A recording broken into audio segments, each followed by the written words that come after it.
Hello दोस्तों, स्वागत है एक बार फिर से आप सभी का हमारे इस चैनल में जिसका नाम है ऑल हिट एग्जाम। और दोस्तों आज के इस वीडियो में हम लोग देखेंगे सी टेट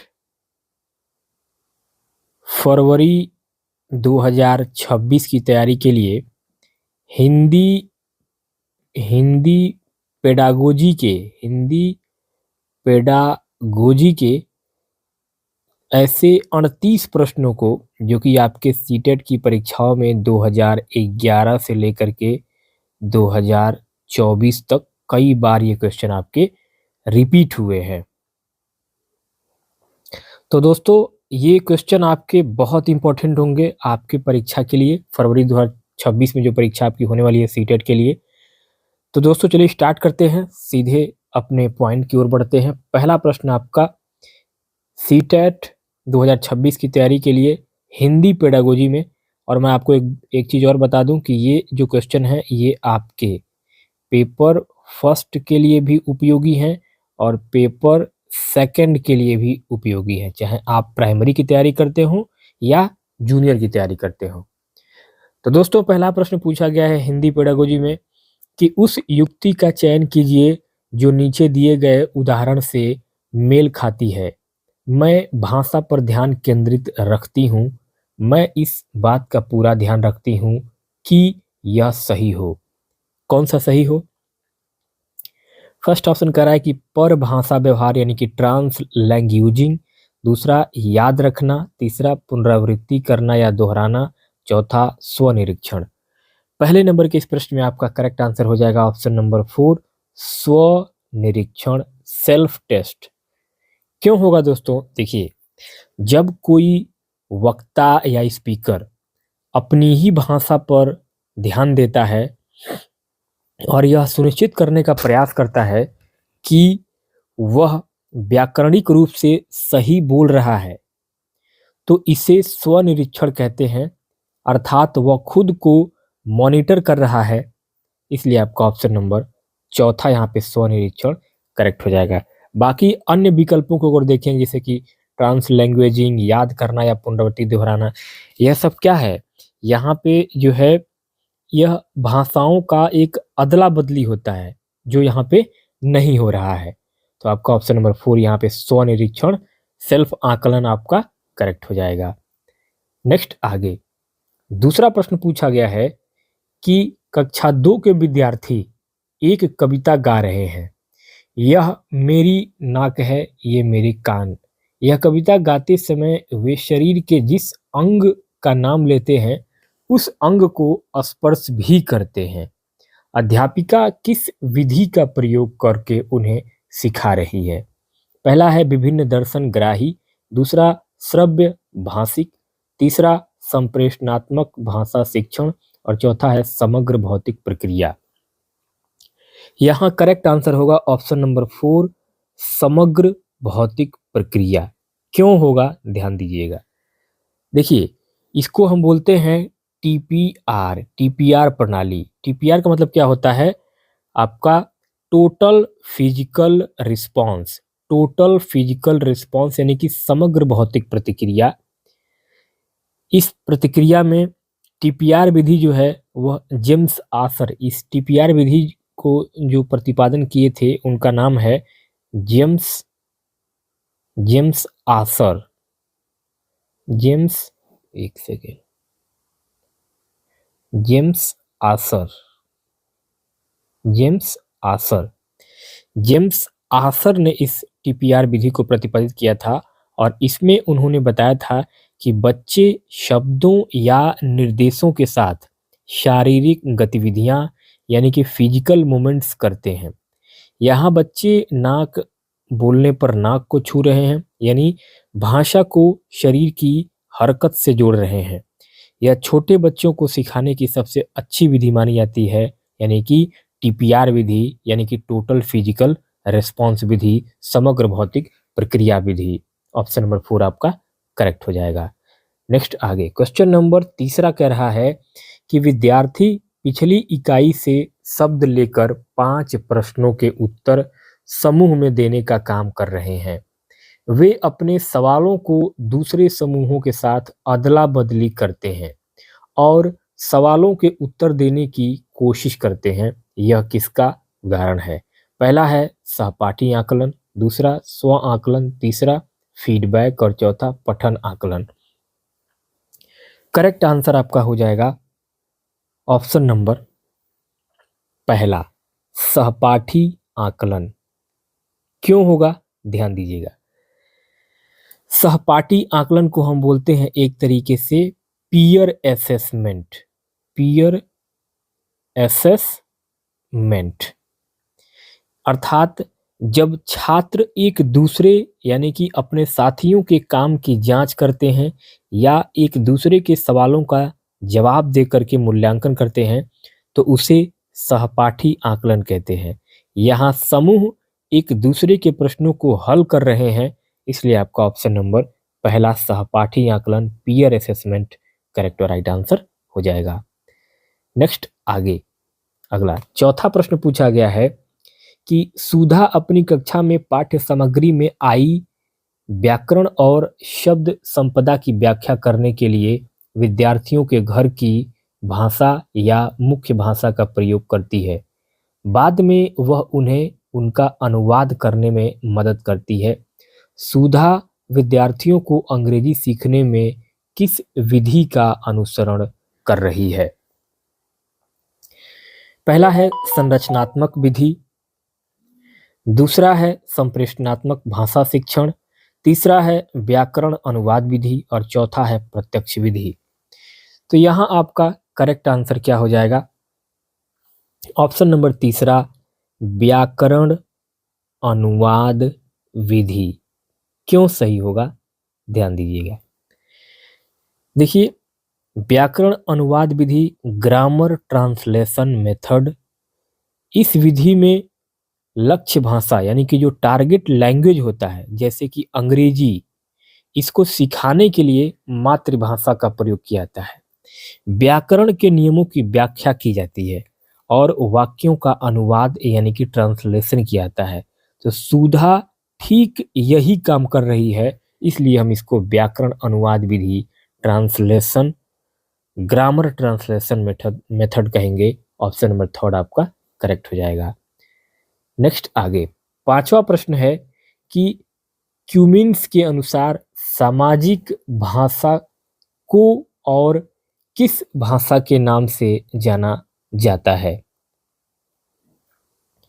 पहला है खेल के मैदान की भाषा, दूसरा कक्षा कक्ष की भाषा, तीसरा भाषा प्रयोगशाला और चौथा है समाचार वाचन कक्ष की भाषा। 5 नंबर के प्रश्न में यहाँ पे आपका सही जवाब होगा ऑप्शन नंबर पहला खेल के मैदान की भाषा। क्यों? ध्यान दीजिएगा। खेल के मैदान की भाषा इसको दिया था जिम क्यूमिनस। जिम क्यूमिनस ने बिक्स प्रणाली जो थी BICS, बिक्स का मतलब क्या होता है? Basic interpersonal communicative skills. Basic interpersonal communicative skills, इसकी अवधारणा जिम क्यूमिन्स जो है इन्होंने दिया था। इसे हम कहते हैं सामाजिक भाषा, इसको हम सामाजिक भाषा भी कहते हैं। और यह वह अनौपचारिक भाषा है, औपचारिक नहीं अनौपचारिक भाषा है, जो हम दोस्तों से खेल के मैदान में या अपने दैनिक जीवन में बोलते हैं। तो खेल के मैदान की भाषा ऑप्शन नंबर पहला आपका करेक्ट हो जाएगा। आगे छठवां प्रश्न है स्वनिम जागरूकता इस बात की समझ है कि पहला है भाषा में स्वनिम होते हैं, दूसरा भाषा की ध्वनि को पहचाना जा सकता है, पृथक किया जा सकता है, स्थिति के अनुसार ढाला जा सकता है, तीसरा है भाषा की ध्वनियों को याद करने की आवश्यकता है, चौथा है भाषा की ध्वनियाँ पहचानी नहीं जा सकती और न ही स्थिति के अनुसार ढाली जा सकती हैं। तो यहाँ आपका 6 नंबर के प्रश्न में आपका सही जवाब होगा ऑप्शन नंबर सेकंड। कैसे सही होगा? भाषा की ध्वनि को पहचाना जा सकता है। देखिए स्वनिम को हम बोलते हैं, स्वनिम को बोला जाता है एक तरीके से फोनीम भाषा। स्वनिम का मतलब होता है फोनीम, यह फोनीम स्वनीम जो है भाषा की सबसे छोटी ध्वनि इकाई है। स्वनीम जागरूकता का अर्थ है कि बच्चा यह समझता है कि शब्दों का निर्माण अलग-अलग ध्वनियों से हुआ है और उन ध्वनियों को अलग किया जा सकता है या बदला जा सकता है। जैसे कि मान लीजिए कल, कल। अब कल को हम कैसे अलग करेंगे? तो कल में क, अ, ल, अ। तो इसको जब अलग-अलग हम तोड़ेंगे तो यही क्या है? यही आपकी ध्वनियाँ हैं जिनको हम अलग-अलग करके और एक में जोड़ते हैं तो कल बनता है और अलग-अलग करते हैं तो क, अ, ल, अ। इसी को हम कल कहते हैं। तो यही फोनीम है या स्वनीम है। तो ऑप्शन नंबर सेकंड आपका यहाँ पे करेक्ट हो जाएगा। नेक्स्ट आगे 7 नंबर पे अगला प्रश्न है कि रेखा अपने विद्यार्थियों को आरंभ, मध्य और अंत की ध्वनियों को पृथक कर पहचानने में मदद कर रही है। इस तरह से वह उनके किस पहलू को मजबूत कर रही है? पहला है ध्वन्यात्मक जागरूकता, दूसरा आकृति मूलक जागरूकता, तीसरा चित्र मूलक जागरूकता, चौथा व्याकरण जागरूकता। यहाँ आपका करेक्ट आंसर क्या हो जाएगा दोस्तों? करेक्ट आंसर हो जाएगा पहला ध्वन्यात्मक जागरूकता। कैसे होगा? ध्यान से समझिएगा। ध्वन्यात्मक जागरूकता देखिए, रेखा ध्वनियों यानी कि साउंड्स पर काम कर रही है, जैसे कि आरंभ, मध्य और अंत। इसकी ध्वनियों को वह इस पर काम कर रही है, इसलिए यह क्या है?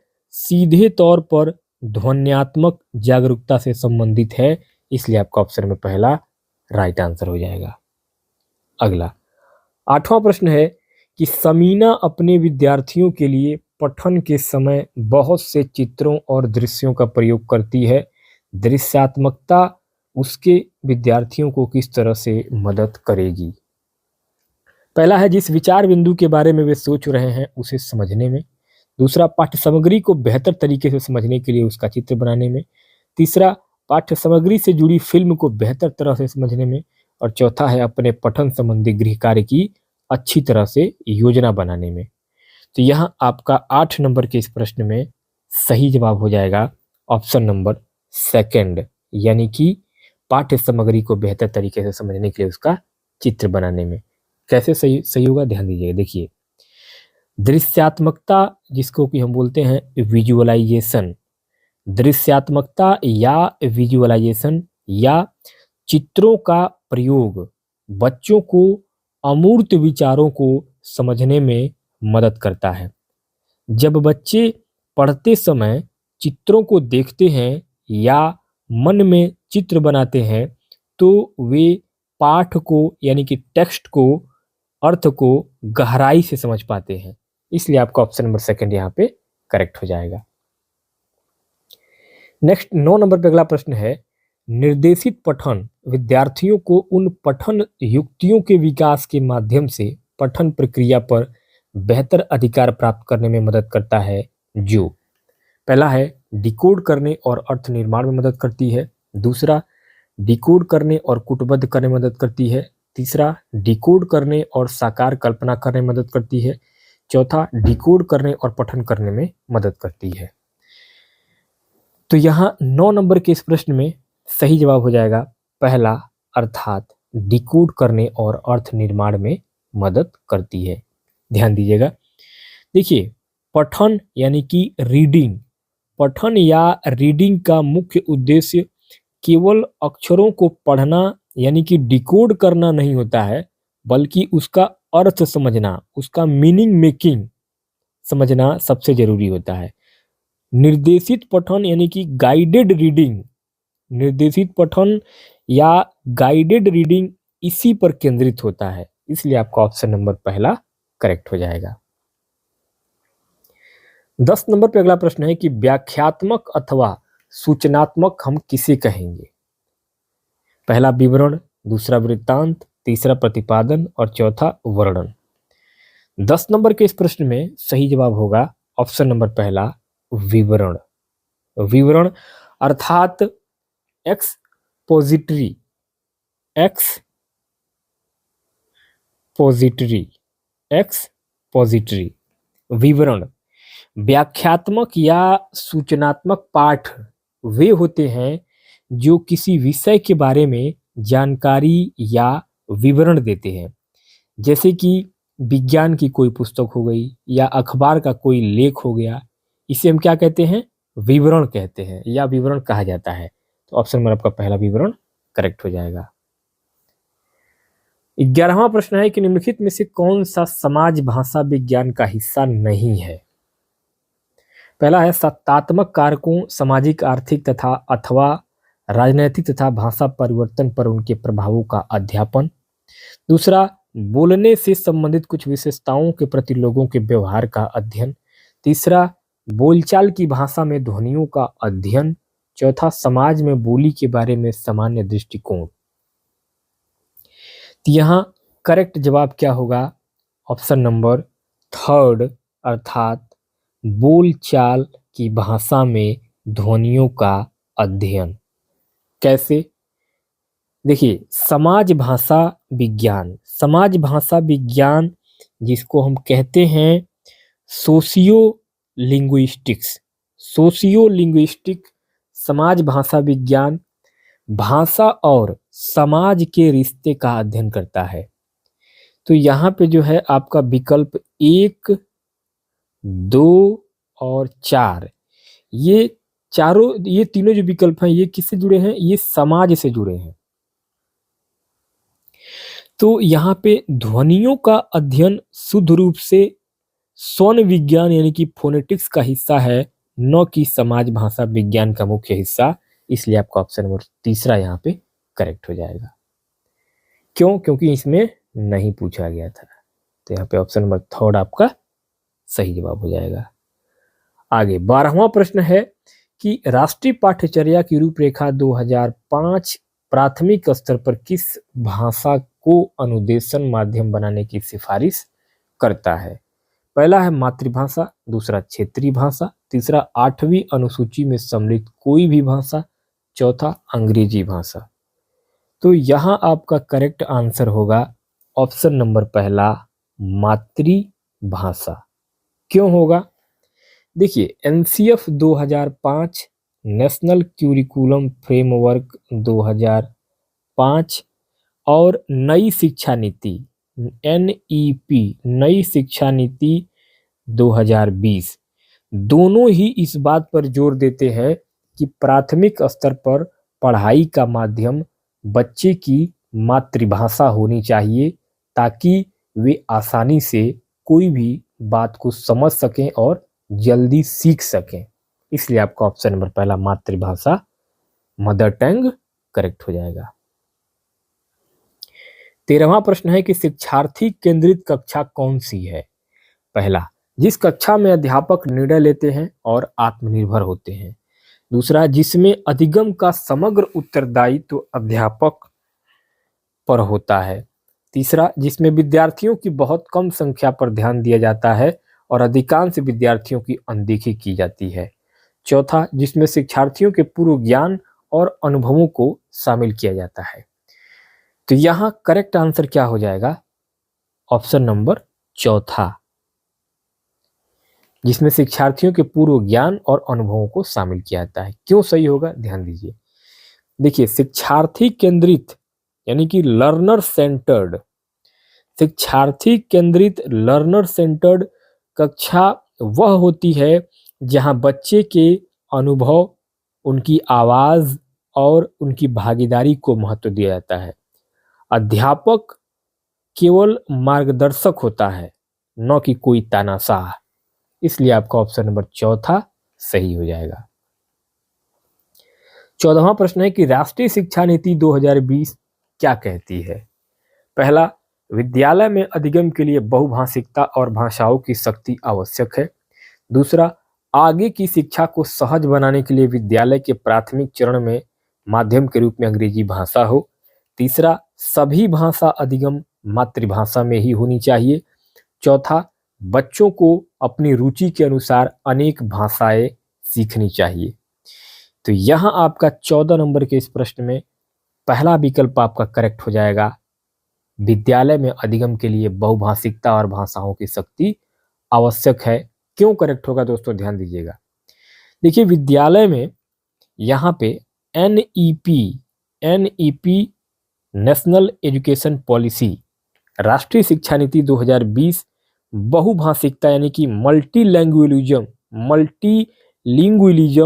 को एक रिसोर्स यानी कि एक संसाधन मानती है, न कि बाधा।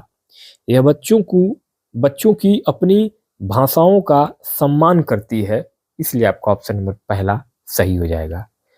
नेक्स्ट आगे 15वां प्रश्न है, निवेश परिकल्पना अनुशंसा करती है कि भाषिक निवेश भाषिक दक्षता के वर्तमान स्तर से डैश डैश डैश से अधिगम प्रतिफलों को सही तरह से प्राप्त करने के लिए आदर्श है। पहला है एक चरण पीछे, दूसरा एक चरण आगे, तीसरा बहुत आगे, चौथा समानांतर। तो यहाँ 15 नंबर के इस प्रश्न में राइट आंसर हो जाएगा ऑप्शन नंबर सेकंड, एक चरण आगे। क्यों? देखिए, एक चरण आगे क्यों करेक्ट होगा। देखिए, स्टीफन क्रैसन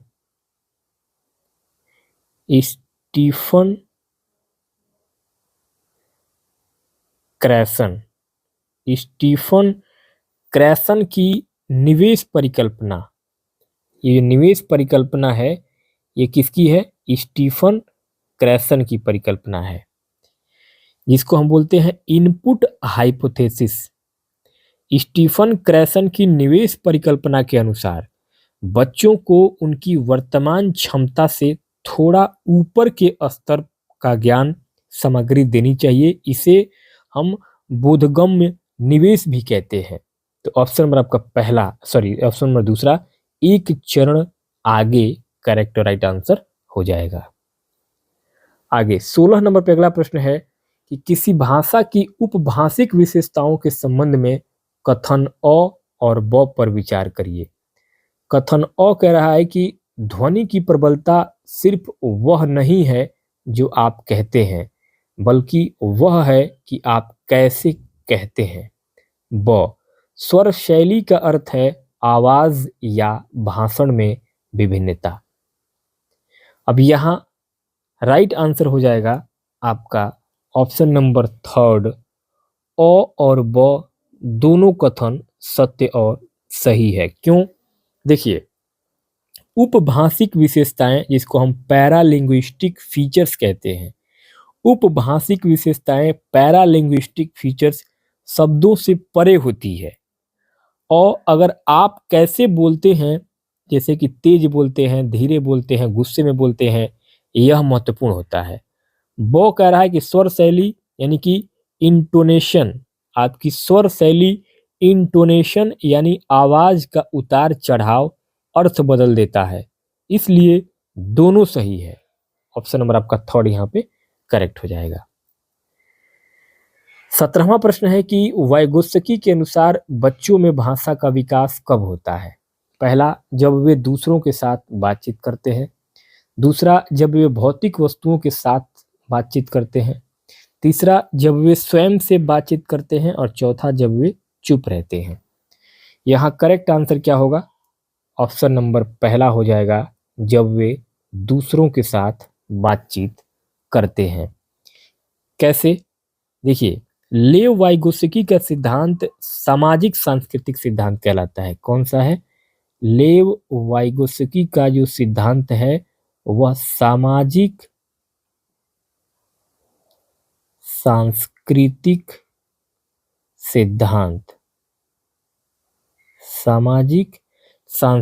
सिद्धांत कहलाता है। उनके अनुसार बच्चे का विकास और भाषा सीखना सामाजिक अंतःक्रिया यानी कि सोशल इंटरेक्शन के माध्यम से होता है, इसलिए आपका ऑप्शन नंबर पहला करेक्ट और राइट आंसर हो जाएगा। नेक्स्ट आगे 18 नंबर पर अगला प्रश्न है कि भाषा के अंतःक्रियात्मक मॉडल के बारे में विषम कथन का चयन करिए। पहला है पारस्परिक संबंधों के प्रति समझ बनाने के रूप में भाषा। दूसरा, व्यक्तियों के बीच परस्पर सामाजिक लेन देन करने के साधन के रूप में भाषा। तीसरा, प्रामाणिक संदेश देने और प्राप्त करने के साधन के रूप में भाषा। चौथा, व्याकरण और शब्दावली के परस्पर संबंध को स्थापित करने के साधन के रूप में भाषा। तो यहाँ सही आंसर आपका हो जाएगा ऑप्शन नंबर चौथा हो जाएगा, अर्थात व्याकरण और शब्दावली के परस्पर संबंध को स्थापित करने के साधन के रूप में भाषा। कैसे? देखिए, अंतःक्रियात्मक मॉडल जिसको हम इंटरएक्शनल मॉडल, अंतःक्रियात्मक मॉडल, इंटरएक्शनल मॉडल भाषा को संचार और सामाजिक संबंधों का साधन मानता है। बाकी आपका पहला, दूसरा और तीसरा जो विकल्प है यह, जबकि विकल्प 4 आपका केवल व्याकरण और संरचना की बात कर रहा है। पहला, दूसरा, तीसरा जो विकल्प है यह आपका अंतःक्रियात्मक मॉडल, इंटरैक्शनल मॉडल भाषा को संचार और सामाजिक संबंधों का साधन मानता है। जबकि विकल्प 4 जो है ये केवल व्याकरण और संरचना की बात कर रहा है, जो संरचनात्मक मॉडल का हिस्सा है, न कि अंतःक्रियात्मक का। इसलिए यह क्या होगा? विषम होगा, यानी कि अलग होगा। नेक्स्ट आगे 19वां प्रश्न है कि भाषा से क्या अभिप्राय है? पहला, भाषा विज्ञान की व्यवस्था है। दूसरा, व्यवस्थाओं की व्यवस्था है। तीसरा, विकासात्मक व्याकरणात्मक व्यवस्था है। चौथा, अक्षर और ध्वनियां है। तो यहाँ आपका राइट आंसर हो जाएगा ऑप्शन नंबर सेकंड, व्यवस्थाओं की व्यवस्था है। कैसे? देखिए, भाषा केवल अक्षरों का समूह नहीं है, इसमें ध्वनि की व्यवस्था, शब्दों की व्यवस्था, वाक्य विन्यास की व्यवस्था और अर्थ की व्यवस्था, ये सभी व्यवस्थाएं शामिल होती हैं। इसलिए इसे व्यवस्थाओं की व्यवस्था यानी कि सिस्टम ऑफ सिस्टम्स कहा जाता है। ऑप्शन नंबर सेकंड आपका करेक्ट हो जाएगा। नेक्स्ट आगे 20वां प्रश्न है कि अपने विद्यार्थियों को कहानी सुनाने के बाद रोजी ने उन्हें फ्लैश कार्ड देती है और विद्यार्थियों से कहती है कि इन्हें कहानी के क्रम में व्यवस्थित करो। रोजी उनके किस कौशल का आकलन कर रही है? पठन पहला, दूसरा श्रवण, तीसरा वाचन, चौथा साकार कल्पना करना। तो यहाँ आपका करेक्ट आंसर हो जाएगा ऑप्शन नंबर सेकंड, श्रवण कौशल। कैसे? देखिए, बच्चे कहानी को सही क्रम में तभी लगा पाएंगे जब उन्होंने कहानी को ध्यान से सुना होगा। इसलिए यह गतिविधि उनके सुनने के कौशल यानी कि लिसनिंग स्किल्स की जांच कर रही है। ऑप्शन नंबर आपका सेकंड, श्रवण कौशल करेक्ट हो जाएगा। अगला 21वां प्रश्न है कि साधना परीक्षा प्रश्नों के कठिनाई स्तर को समझ रही है। एक प्रश्न के काठिन्य स्तर का मूल्य 90 है। साधना को इस प्रश्न का क्या करना चाहिए? पहला है कि इस प्रश्न को परीक्षा प्रश्न पत्र में रखना चाहिए। दूसरा, इस प्रश्न को परीक्षा प्रश्न पत्र में नहीं रखना चाहिए। तीसरा, यह प्रश्न सामान्यतः परीक्षा के लिए कठिन है। और चौथा, यह प्रश्न परीक्षा के लिए एक अच्छा प्रश्न होगा। तो यहां आपका करेक्ट आंसर क्या होगा? ऑप्शन नंबर सेकंड आपका करेक्ट हो जाएगा।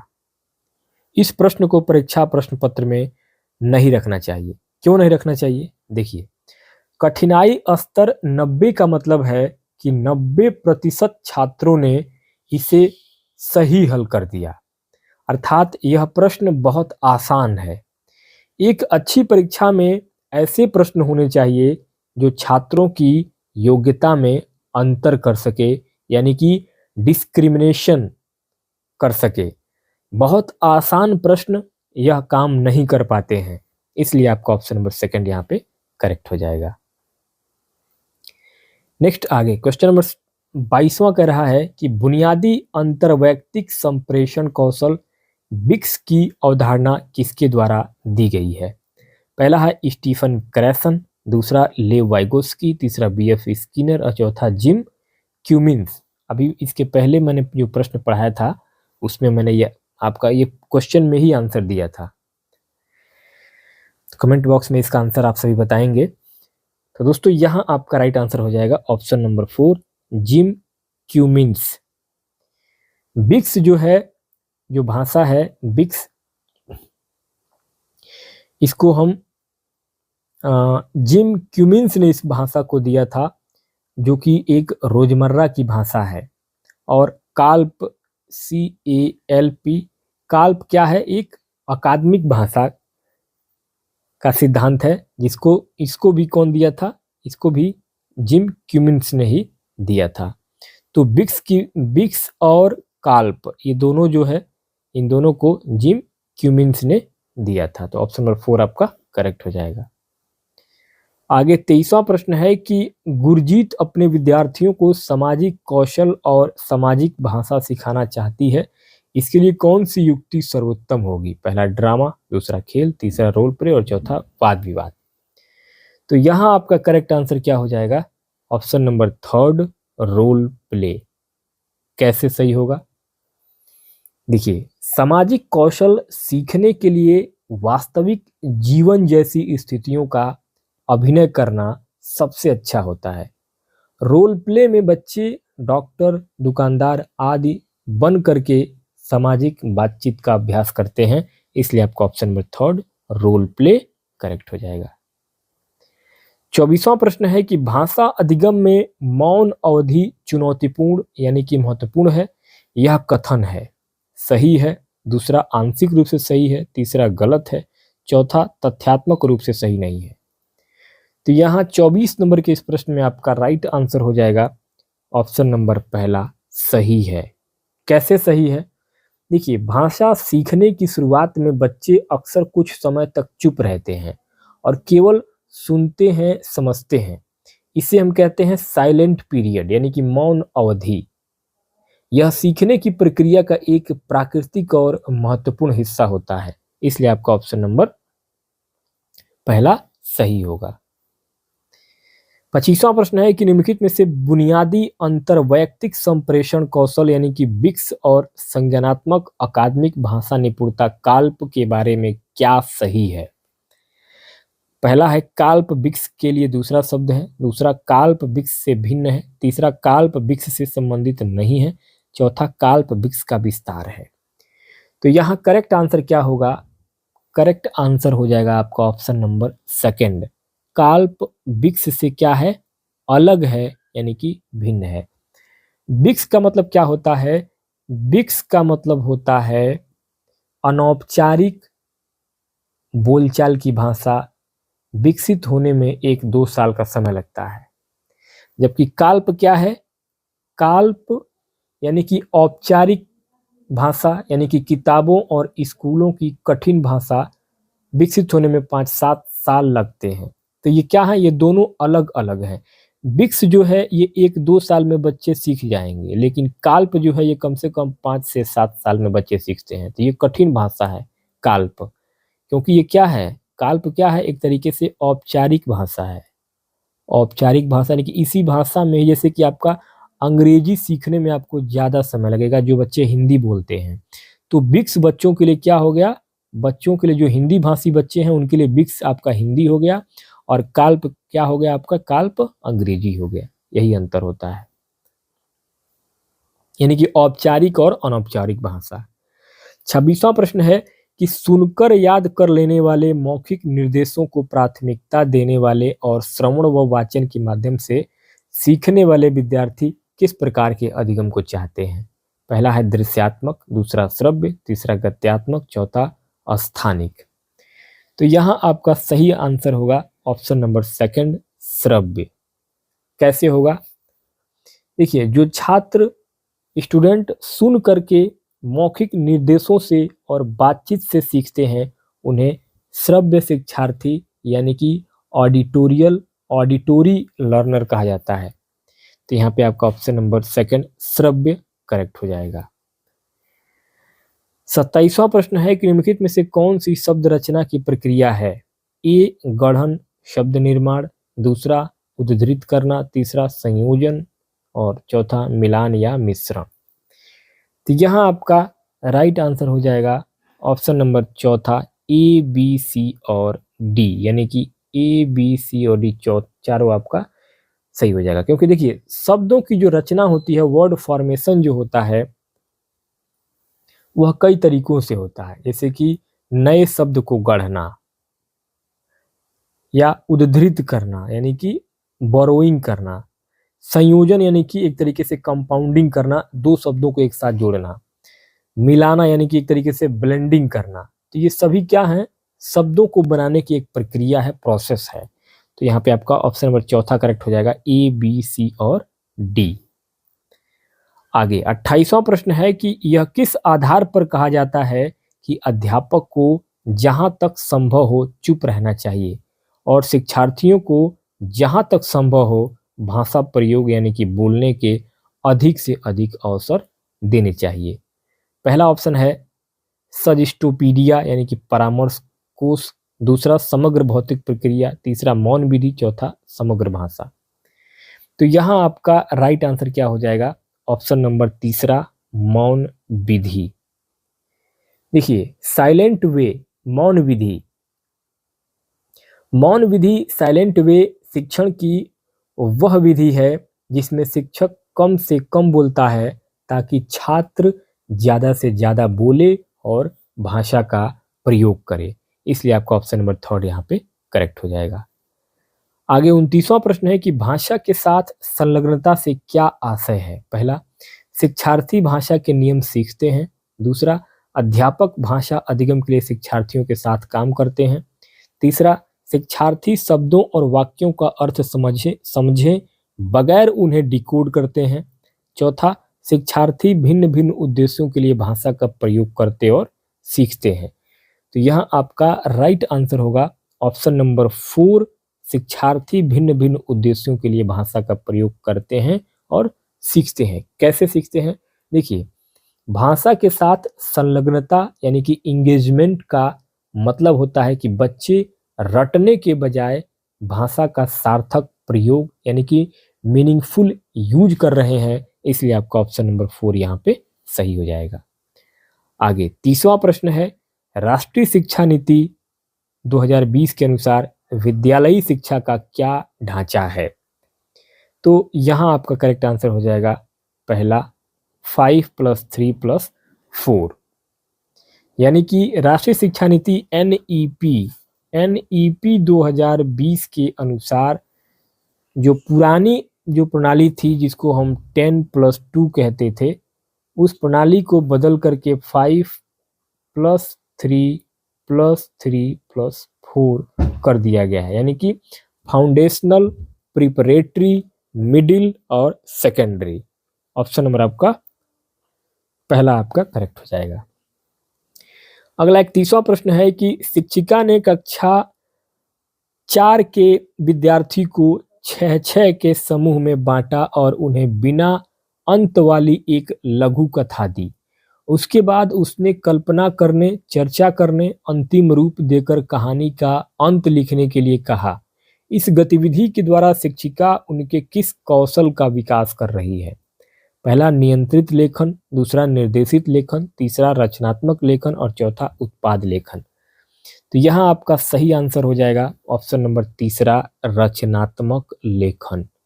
क्यों सही होगा, कैसे सही होगा, ध्यान से समझिएगा। देखिए कहानी का अंत सोचना और लिखना बच्चों की कल्पना शक्ति पर निर्भर करता है। जब बच्चे अपनी कल्पना से कुछ नया लिखते हैं तो उसे रचनात्मक लेखन कहा जाता है। इसलिए आपका ऑप्शन नंबर तीसरा यहाँ पे रचनात्मक लेखन सही हो जाएगा। आगे 32वां प्रश्न है कि निर्देशित रचना सामान्यतः किस पर प्रस्तुत करना चाहिए। पहला अव्यक्त स्तर पर, दूसरा आरंभिक स्तर पर, तीसरा किशोरावस्था के स्तर पर और चौथा वयस्क के स्तर पर।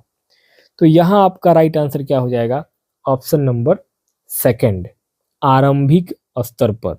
क्यों, क्योंकि निर्देशित रचना यानी कि गाइडेड कंपोजिशन, इसमें शिक्षक मदद करता है, संकेत देता है, या ढांचा प्रदान करता है। यह शुरुआती दौर यानी कि आरंभिक स्तर के बच्चों के लिए ज़रूरी होता है, क्योंकि वे अभी स्वतंत्र रूप से पूरा लेख नहीं लिख सकते हैं, इसलिए आपका ऑप्शन नंबर सेकंड आरंभिक स्तर करेक्ट हो जाएगा। अगला 33वां प्रश्न है कि निम्नलिखित में से किस पर कविता की कक्षा में चर्चा करने की आवश्यकता नहीं है? पहला, कविता के विचारों और थीम पर, दूसरा तुकबंदी पर, तीसरा काव्य साधनों पर, चौथा व्याकरण पर। तो यहाँ करेक्ट आंसर होगा ऑप्शन नंबर 4 व्याकरण पर। क्यों? ध्यान से समझिए। कविता शिक्षण का मुख्य उद्देश्य आनंद लेना, रसास्वादन करना और भावनाओं को समझना होता है। कविता की कक्षा में व्याकरण के नियमों पर चर्चा करना इसका उद्देश्य नहीं होता और इससे कविता का मजा भी खत्म हो जाता है। इसलिए यहाँ पे ऑप्शन नंबर 4 आपका व्याकरण करेक्ट और राइट आंसर हो जाएगा, क्योंकि इसमें नहीं पूछा गया था। आगे 34वां प्रश्न है कि मुझे यह काम बहुत ही पसंद है जब अध्यापिका मुझे एक कार्ड देती है जिस पर कोई शब्द या वाक्य लिखा होता है। मैं उससे संबंधित अभिनय करती हूँ और समूची कक्षा उस शब्द या वाक्य के बारे में अनुमान लगाती है। शिक्षार्थी की प्राथमिकताओं के साथ शिक्षार्थी की टिप्पणी की पहचान कीजिए। पहला है कि जब मैं गतिबोधक तरीके से संलग्न रहती हूँ तो मुझे भाषा अच्छी तरह से याद रहती है। दूसरा, जब मैं देखती हूँ तो मुझे भाषा अच्छी तरह से याद रहती है। तीसरा, जब मैं सुनती हूँ तो मुझे भाषा अच्छी तरह से याद रहती है। और चौथा है, जब मैं कार्ड से वाक्य को याद करती हूँ तो मुझे भाषा अच्छी तरह से याद रहती है।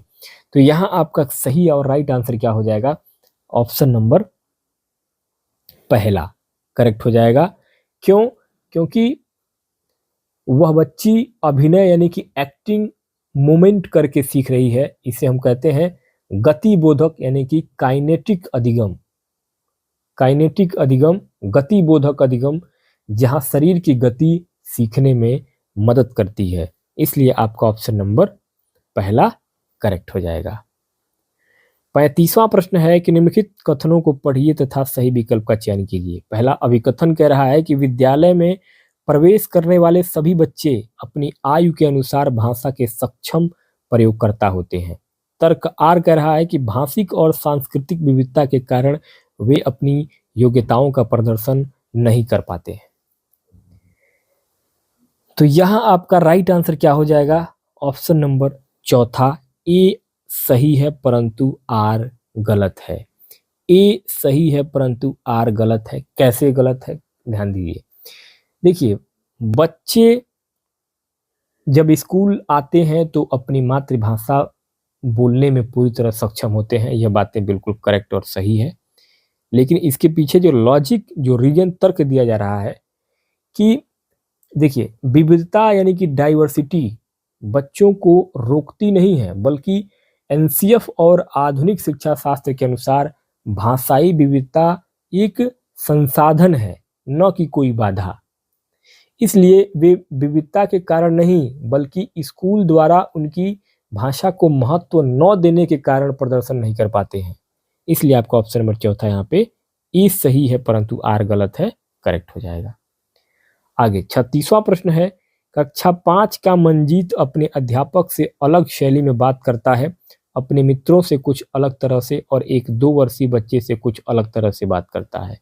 इसका तात्पर्य यह हुआ कि मंजीत जानता है कि सामाजिक स्थितियों में भाषा का प्रयोग किस स्तर से करना है और भाषा के इस गुण को किस रूप में जाना जाता है। पहला है वाकगत, दूसरा प्रकृतिवादी, तीसरा अर्थगत और चौथा उपयोगितावादी।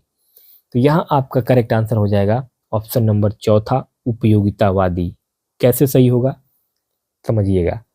इसको हम बोलते हैं उपयोगितावादी यानी कि प्रैग्मेटिक्स, यानी कि भाषा को अलग अलग संदर्भों, यानी कि जैसे कि बड़ों से किस तरीके से बात करना है, छोटों से कैसे बात करना है, दोस्तों से कैसे बात करना है, तो भाषा को अलग अलग संदर्भों में कैसे प्रयोग करना है, इस समझ को हम कहते हैं उपयोगितावाद यानी कि प्रैग्मेटिक्स। यह भाषा के सामाजिक नियमों का ज्ञान है, इसलिए आपका ऑप्शन नंबर चौथा उपयोगितावादी करेक्ट हो जाएगा। अगला क्वेश्चन है कि एक माँ ने इस बात की ओर ध्यान दिया कि उसकी बच्ची कभी-कभी ऐसे शब्द बोल जाती है जो न तो उसने कभी किसी वयस्क से सुने हैं और न ही अपने भाई-बहनों से सुने हैं। इस बात को लेकर वह भ्रमित है क्योंकि उसका मानना है कि बच्चे अपने परिवार और आसपास के परिवेश में लोगों का अनुकरण करके भाषा सीखते हैं। उसका यह मत किससे प्रतिध्वनित यानी कि मेल खाना होता है? पहला बहुभाषावाद, दूसरा सहजतावाद जिसको हम प्रकृतिवाद भी कहते हैं, तीसरा व्यवहारवाद और चौथा रचनावाद। तो यहाँ आपका सही आंसर हो जाएगा ऑप्शन नंबर तीसरा व्यवहारवाद। कैसे? देखिए प्रश्न को ध्यान से अगर पढ़ेंगे तो यहाँ माँ का मानना है कि बच्चे अनुकरण यानी कि इमिटेशन यानी कि कॉपी करके सीखते हैं। माँ की यह सोच व्यवहारवाद यानी कि स्किनर से मेल खाती है। स्किनर जो मनोवैज्ञानिक है उन्होंने ये बातें कही थी कि बच्चे जो है वो कॉपी करके बहुत जल्दी सीखते हैं। तो भले ही बच्ची ने नया शब्द बोला जो कि मनोवैज्ञानिक चॉम्स्की के सिद्धांत को सही साबित करता है, लेकिन प्रश्न जो है वह माँ के मत के बारे में है, इसलिए आपका ऑप्शन नंबर तीसरा व्यवहारवाद करेक्ट हो जाएगा। आगे 38वां प्रश्न है कि झारखंड के एक गांव में रहने वाली एक शिक्षार्थी अपनी मातृभाषा और हिंदी जानती है जो उसके घर और पास पड़ोस में बोली जाती है। वह विद्यालय में अंग्रेजी सीखती है। कौन सी भाषाएं भाषा अर्जन के और कौन सी भाषाएं भाषा अधिगम के अंतर्गत आती है? पहला मातृभाषा और हिंदी भाषा अर्जन के अंतर्गत आती है, दूसरा अंग्रेजी भाषा अधिगम के अंतर्गत आती है, तीसरा हिंदी भाषा अधिगम के अंतर्गत आती है और चौथा है तीनों भाषाएं भाषा अर्जन के अंतर्गत आती है। तो यहाँ आपका राइट आंसर हो जाएगा ऑप्शन नंबर पहला, 1 और 2 सही है। 1 और 2 सही है, 3 और 4 गलत है। कैसे? देखिए भाषा अर्जन का मतलब होता है एक्विजिशन।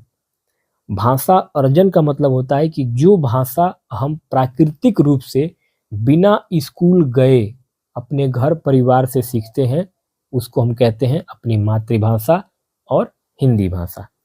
अब भाषा अधिगम का मतलब होता है लर्निंग करके सीखना, यानी कि जो भाषा हम स्कूल में नियमों और व्याकरण के साथ सीखते हैं तो उसको हम कहते हैं भाषा अधिगम यानी कि लर्निंग लैंग्वेज। तो जैसे कि हिंदी भाषा हम अपने घर परिवार से सीखते हैं तो वो हमारे लिए क्या हो जाएगा? भाषा अर्जन हो जाएगा।